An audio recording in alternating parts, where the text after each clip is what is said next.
In this segment, we're going to take a look at some of the significant hardships that were brought on by the Great Depression. What were the causes of the Great Depression? We've already discussed the stock market crash as being one of the sparks to really set it off. But it was this over-speculation on the stocks using borrowed money that could not be repaid. That's when the stock market crashed in 1929 and stock prices collapsed. This is also called buying stocks on margin or using a minimal down payment to borrow money. The whole system seemed to topple like an upside-down pyramid. There was also the Federal Reserve's failure to prevent widespread collapse of the nation's banking system in the late 1920s and early 1930s. This led to a severe contraction of the nation's money supply that was in circulation. Without policies put in place, the Federal Reserve could not spring into action and save the banks that were now doomed. High protective tariffs produced retaliation tariffs in other countries.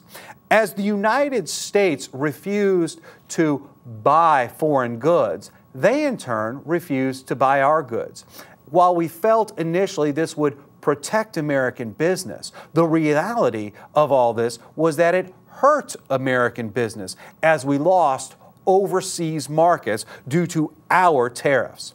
The Tariff Act of 1930 that was initially proposed and designed to protect American business did the most harm. This was popularly called the Hawley-Smoot Act or the Hawley-Smoot Tariff, which ended up hurting America far more than it helped. How did the Depression affect the regular lives of Americans? As we gauge this impact, we know that there was widespread unemployment.